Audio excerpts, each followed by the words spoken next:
Each time a certain coin is tossed, it lands either heads up or tails up. তাহলে প্রতিবার একটা কয়েনকে toss করলে হয়তো হেড উঠে অথবা টেল উঠে। The coin has the property that the probability that it will land heads up when tossed one time is 0.6. মানে হেড উঠার প্রবাবিলিটি হলো 0.6 একবার টস করলে। তাহলে বাকিটুকু টেল উঠার প্রবাবিলিটি হচ্ছে আমাদের বাকিটুকু 0.4. If the coin is to be tossed 3 times, কয়েনটা যদি 3 বার টস করা হয়, what is the probability that it will land heads up at least 2 times? তাহলে কয়েনটা 3 বার টস করলে 1 2 3 3 বার টস করলে at least 2 বার হেড উঠবে, এটার প্রবাবিলিটি কত? at least 2 বার হেড ওঠার প্রবাবিলিটি কত? ওকে, তো অপশনগুলো যেহেতু আমার ফ্র্যাকশনে দেয়া হয়েছে, আমি এই ডেসিবেল নাম্বারগুলোকে ফ্র্যাকশনে নিয়ে নিই।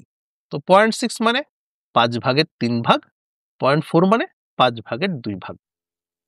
তো 3 বার টস করলে অ্যাটলিস্ট 2 বার হেড ওঠার প্রবাবিলিটি হচ্ছে হয়তো আমার এখানে 2টা হেড উঠবে, একটা টেল উঠবে, অথবা আমার এখানে মানে ঘটনাটা ঘটতে পারে 3টাই হেড উঠবে। অ্যাটলিস্ট 2টা হেড বলছে, হয়তো 2টা হেড একটা টেল অথবা 3টে হেড। ঘটনাটা এইভাবেও ঘটতে পারে, এইভাবেও ঘটতে পারে। আচ্ছা, 2টা হেড একটা টেল উঠলে প্রবাবিলিটি কত হইতো? তো প্রথমটা হেড ওঠার প্রবাবিলিটি ওই 5 ভাগের 3 ভাগ, পরেরটাও হেড ওঠার প্রবাবিলিটি 5 ভাগের 3 ভাগ, পরেরটা টেল ওঠার প্রবাবিলিটি 5 ভাগের 2 ভাগ। তো এদের গুণফল। এখন এই ঘটনাটা ঘটতে পারে টোটাল 3 ভাবে, যে হয়তো লাস্টেরটা টেল অথবা মাঝখানেরটা টেল অথবা প্রথমটা টেল। টোটাল কত ভাবে ঘটতে পারে? তাহলে আপনার এভাবে প্রবাবিলিটি বের করেও দিতে হবে, এভাবে প্রবাবিলিটি বের করে নিতে হবে, এভাবে প্রবাবিলিটি বের করে নিতে হবে, দেন 3টাকে যোগ করতে হবে। বাট 3টার ভ্যালু সেমই আসবে। তো 3টা সেম ভ্যালু যোগ করা যে কথা, এই ভ্যালুটাকে 3 দিয়ে গুণ করে দেয়া একই কথা। ওকে, আর এই ঘটনাটা 3 বার ঘটতে পারে, এটা কিন্তু আসছে আমাদের মিসিসিপি ফর্মুলা থেকে, যে এদেরকে যতভাবে সাজানো যায়। 3টাকে 3 ফ্যাক্টরিয়াল ডিভাইড বাই 2টা কমন আছে, 2 ফ্যাক্টরিয়াল দিয়ে ভাগ, 3 ভাবে সাজানো যায়। এই পর্যন্ত কোনো কোশ্চেন? এনিওয়ান? ওকে, তাহলে 2টা হেড একটা টেল ওঠার প্রবাবিলিটি হলো এত, তার সাথে 3টাই হেড ওঠার প্রবাবিলিটি হচ্ছে, প্রথমটা হেড ওঠার প্রবাবিলিটি 3/5, পরেরটাও হেড ওঠার প্রবাবিলিটি 3/5, শেষেরটাও হেড ওঠার প্রবাবিলিটি 3/5, এদের গুণফল। ওকে, তাহলে কত আসে? উপরে হচ্ছে 3 3 9, 9 দুগুণে 18, 3 18 54। এখান থেকে পাচ্ছি 54/5 5 25, 5 25 125, 125। আর এখানে হচ্ছে উপরে 3 3 9, 3 9 27, 27 ডিভাইড বাই 5 5 25, 5 25 125।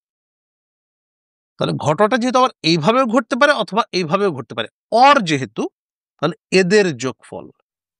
তাহলে এই দুইটাকে যোগ করলে পাচ্ছি নিচে আমার 125ই থাকলো, উপরে 54 আর 27 81। তাহলে 81/125, এইটাই হলো প্রবাবিলিটি। Any question? এনিওয়ান? আচ্ছা ভাইয়া, এটা কি অন্য কোনো উপায়ে করা যায়? আর কোন ইজি মেথড কি আছে? না, এটার জন্য অ্যাটলিস্ট এটুকু করেই আসতে হবে। কোশ্চেনই ডিফিকাল্ট, এর থেকে ইজিয়েস্ট ওয়ে তেমন একটা পাবেন না। অন্য ওয়েতে করতে পারি আমরা, বাট এর থেকে খুব একটা ইজি হবে না। জি, আমিন ভাই কোশ্চেন ছিল। অ্যাটলিস্টের ক্ষেত্রে অনেক সময় 1 দিয়ে মাইনাস করে। আচ্ছা, ওকে ওকে, থ্যাংক ইউ। কেন 1 মাইনাস করি নাই? খুব ভালো কোশ্চেন। তাহলে 3 বার যখন আমি টস করতেছি,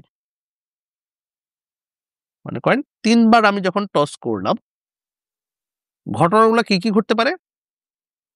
3টা হেড, 2টা হেড একটা টেইল, একটা হেড 2টা টেইল, আর হচ্ছে 3টাই টেইল হইতে পারে। মানে এই 4টা টাইপের ঘটনা ঘটতে পারে। এই ঘটনাটা ঘটবে অনলি একবার, এই ঘটনাটা ঘটবে 3 বার, 3 ভাবে হইতে পারে। টেলটা শেষেও হইতে পারে, টেলটা মাঝেও হইতে পারে, টেলটা শুরুতেও হইতে পারে, 3 ভাবে। এই ঘটনাটাও ঘটবে 3 বার। হেড ফার্স্ট হইতে পারে, হেড মাঝে হইতে পারে, হেড শেষ হইতে পারে। আর লাস্টেরটা এটা ঘটবে একবার। মানে টোটাল 3 3 6 8 ভাবে ঘটনাটা ঘটতো। ওকে, এখন অ্যাটলিস্ট 2 বলছে এখানে। আমরা বলছিলাম অ্যাটলিস্ট 1 বললে আমরা টোটাল 1 এর থেকে ওই ঘটনাটা না ঘটার প্রবাবিলিটি বিয়োগ করে দিই। যদি বলতো অ্যাটলিস্ট একবার হেড ওঠার প্রবাবিলিটি, তাহলে করতাম কি, হেড টোটালি যেটাতে উঠবে না এইটুকুর প্রবাবিলিটি বের করতাম, দেন 1 থেকে এটুকু বিয়োগ করলে বাকিটুকুতে কমপক্ষে একবার হেড ছিল, তাদের 3টার প্রবাবিলিটির যোগফল আমার চলে আসতো। এই 3টার প্রবাবিলিটির যোগফল চলে আসতো যদি এই একটার প্রবাবিলিটি বের করে টোটাল প্রবাবিলিটি থেকে বিয়োগ করে দিতাম। ওইটা ছিল অ্যাটলিস্ট একবার হেড ওঠার প্রবাবিলিটি। কিন্তু অ্যাটলিস্ট 2 বার যখন বলতেছে, তখন আমার এখানে নিতে হবে, এইটাও নিতে হবে, এবং এখানেও 2 বার 3 বার তো আছে, মানে 2টা ক্যালকুলেট করতে হচ্ছে। আর আমি যদি 1 থেকে বিয়োগ করতে চাই, তখন আবার করতে হবে কি, এই 2টা না ঘটার প্রবাবিলিটি, এখানে 2 বার হেড উঠে নাই এর প্রবাবিলিটি নিব, এখানেও 2 বার হেড উঠে নাই এর প্রবাবিলিটি নিব। মানে একভাবে আসলেও 2টা প্রবাবিলিটি বের করে যোগ করতে হচ্ছে, দেন 1 থেকে এটা বিয়োগ করতে হচ্ছে। মানে স্টেপ হয়ে গেল এখানে 3টা। 2টার প্রবাবিলিটি বের করলাম, যোগ করে এটা 1 থেকে বিয়োগ করতেছি। আর যদি আমি এখানে এই 2টা প্রবাবিলিটি যোগ করে দিই, শুধু একটা এর প্রবাবিলিটি বের করলাম, এর প্রবাবিলিটি বের করলাম, 2টা স্টেপে হয়ে যাচ্ছে। তো আসলে এটা মানে কমপ্লেক্সিটি কমে না, একটু বেড়ে যাচ্ছে, এক স্টেপ বেড়ে যাচ্ছে। তার জন্য আমরা 1 থেকে বিয়োগ করতেছি না। ধরতে পারছি আমিন ভাই? জি ভাইয়া, জি ভাইয়া। ওকে, জি, থ্যাংক ইউ।